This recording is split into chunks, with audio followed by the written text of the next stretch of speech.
5 extra minutes. Mummy says it's time for bath and bed. Oh, no, Bert. I don't want to go to bed yet. I want to stay in my favourite gift to Sophie and Isabella. I haven't got them to sleep yet. They don't want you to sleep. Impy, please don't be naughty. You asked for 5 more minutes and Mummy's given you more than 5. You had plenty of time to get Sophie and Bella to sleep. Turn them off now, please. Then come and have your bath.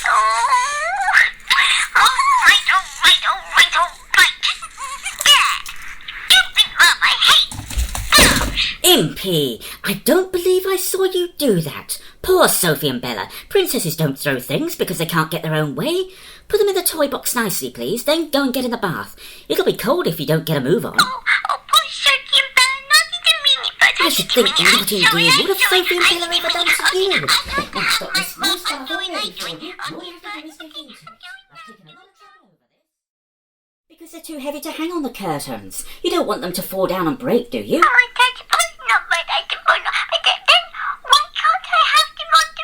Because the mirror's too thick, Impy. And before you ask, they can't sleep with you because they're all hard and they might hurt you in the night if you roll on them. Now, come on, Impy, darling, lay down. You've got Boofy here. Look, what's Boofy going to say if you prefer a couple of squeaky little monkeys to him? Oh, but they're nice. I wish I could have a real little monkey. I'd like a real little monkey. No, you wouldn't. It would wreck your beautiful room and bite you to pieces. Would you really, Bert? But why do people keep little monkeys for pets then? I know they do because I've heard it on Mummy's monkey program. I'll try and explain, Impy. Not many people keep them now. You have to have a special licence. A special piece of paper saying you're allowed to keep a pet monkey. Because they're dangerous, like I said just now. They're also really expensive. They don't like being kept as pets in tiny little cages and all alone. Monkeys need to be in groups like they are when they live in the jungle. That's why you've seen them on Mummy's monkey program, because lots of pet monkeys need rescuing. Oh, the poor monkeys. So, we shouldn't have a pet monkey, not a real one, Bert. No, sweetie. A pet monkey would be just as unhappy as a pet fairy would be. A pet fairy? You didn't have a pet fairy. You didn't ever catch a fairy. And anyway, there's no such thing as fairies. How do you know, Miss Clever? Lots of people say there's no such thing as leprechauns, but here I am, aren't I? And my brother Tomo caught a fairy once and tried to keep it as a pet. Really? Yes, really. Oh, will you tell me about it? Oh, I don't know, Impy. I don't know if I like you tonight. You're all sulky and whiny. I think they've taken Princess Lacey away and put a nasty little imp girl in her place. No, they haven't taken Princess Lacey away. They haven't. She won't suck anymore. You see, she'd be the sweetest little Princess Lacey ever. If you tell her the story about Tomo and the fairy, you'll see. Okay, Impy. Let me just get onto the bed. Now then. Shift your legs, you great big lump. That's better. Now then, my brother Tomo was a year older than me and a lot bigger. Is that the one you told us about who's always getting in fights? That's him. He was always a nastyling for as long as I can remember. He would grub up worms so that he could chop them in half and pull the wings off butterflies and all kinds of horrible things. Oh, the poor butterfly. I know. I used to get them away from him if I could, but he was a lot bigger than me, like I said, and he'd fight me off if I tried to interfere with anything he really wanted to do. I tell you, Impy, I was scared of him. I would have been scared too, but I would have been too. Well, this one day I'd been out to the big bushes near our colony to get some flowers for our mum. This one particular type of bush came into flower in March, and the flowers made nice soup or stew. They were delicious raw, too. Eating flowers? Oh, that's weird, but that's yummy. It was yummy. We younger ones could pick the lower down ones, but you had to hunt for them. I had a big basketful. It was quite heavy. I was heading back towards the big main doors to go inside when I heard this kind of squeaking and crying. It was so high, Impy, you couldn't have heard it, but we Leps can hear things that others can't. Was it a little fairy? Just a minute, Impy, and I'll tell you. Well, I put down the basket and went towards where the noise was coming from. There was a high bank with all weeds and nettles growing thickly on it, and hidden in a patch of stinging nettles there was a kind of cage made of sticks which had been tied together with bits of old fishing line. You've seen that, haven't you, Impy? It's very fine but very strong. It would take strength more than I'll ever have to break it. Oh, no! Something was put inside? That's right.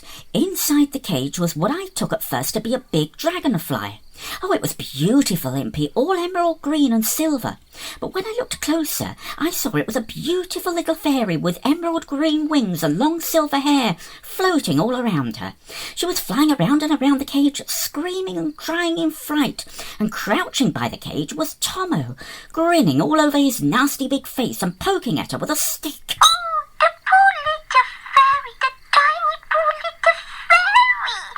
What did you do, Bert? Something very silly. I was so angry that I ran at Tomo before I thought what I was doing and jumped on his back. He was so surprised he toppled over, but my advantage didn't last long. Before I knew where I was, he had pinned me down. And, well, I won't tell you the next bit, sweetie girl. Let's just say it didn't end well for silly old Bert. Oh, no! He hurted you, poor Bert. I don't like anybody hurting my Bert. Now, don't cry, Impy, darling. It was a very long time ago. Are you sure you want me to go on with this story? Oh, yes, I do. Please go on. I want to hear what happened to the little fairy. All right, then. Well, I woke up with a big bump on my head. I was lying on the grass, covered in bruises and nettle stings, a few feet from the bank. I went to see if the cage was still there, but it had gone.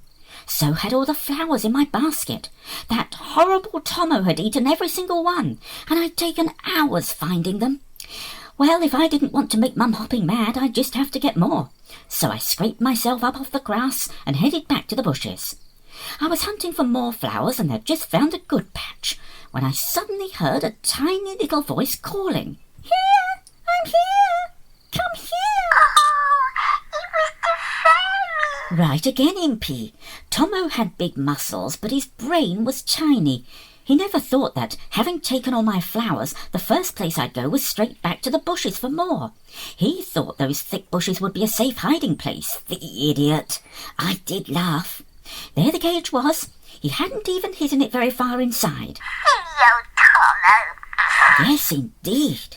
Well, I asked the fairy how Tomo had caught her, because you were right when you said that normally you can't catch a fairy. They're so fast and so magical they just disappear. Well, the fairy told me that she'd been gathering nectar in some elderflowers when she'd got tangled up in a great big cobweb. It had stuck all around her, and she'd dropped her magic wand, which was also tangled up in the cobweb. She'd been trying to get it free when Tomo came along and found her. He'd taken her, but left the wand behind, so she had no magic at all. Oh, goodness gracious. So what did you do then? Well, I knew we had no time to lose. Tomo might be back at any minute. He could move the cage again or pull her wings off or anything. I asked her where the elderflowers were. Luckily, they weren't too far away.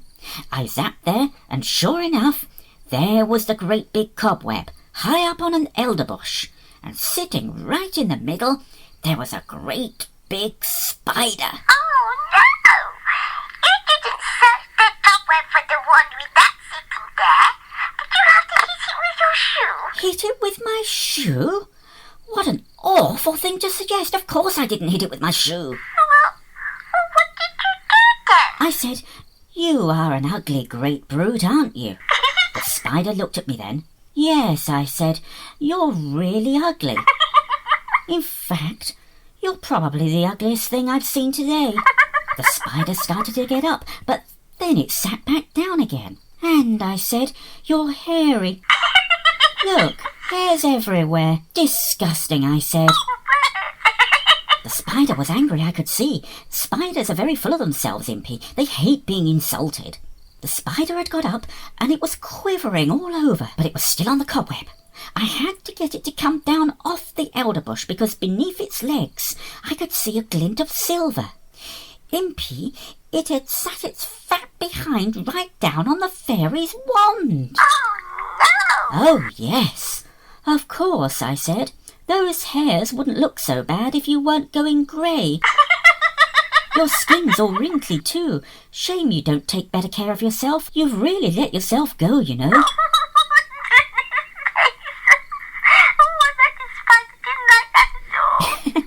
No, it didn't, Impy. It sidled up to the very edge of the cobweb. I could see it was just dying to come down and get me, but still it held back. I thought for a minute, and then I played my trump card. And I said, "You are so fat. I mean, really humongous. It's a wonder that web can take the strain." That did it. Being called fat on top of everything else was just too much for spider flesh and blood to bear, and it leapt off the cobweb and down the elder bush towards me. But I wasn't there. The second it leapt down, I leapt up. I reached into the middle of the web. Sure enough, there was a tiny silvery magic wand with a glittering jewelled star at the end. It was the work of a second to lean in and grab it.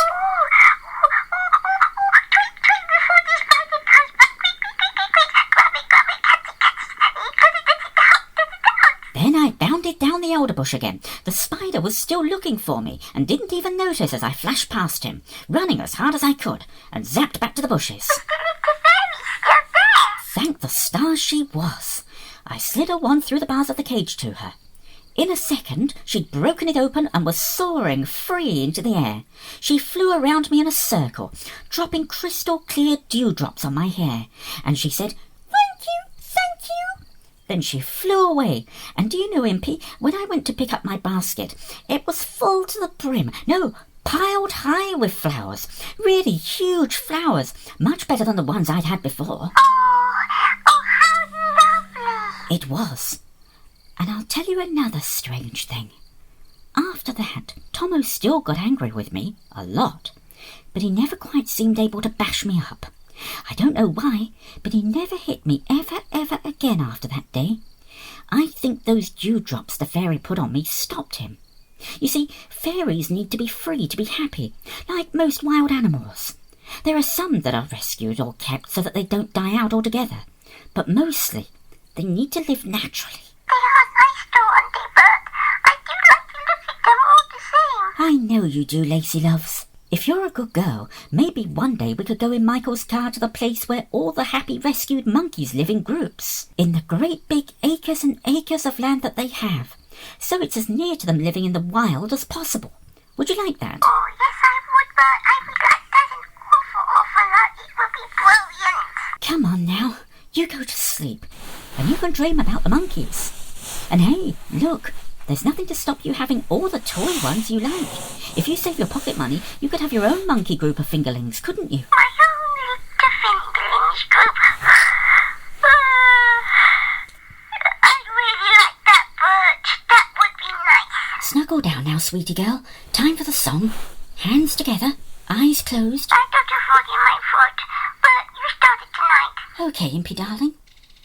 One evening as the sun went down and the jungle fire was burning, down the road came a pretty maid and she said, "I'm never turning. I'm going to a land that's far away beside the crystal fountain, where there's peace and joy for each girl and boy. It's the big rock candy mountain."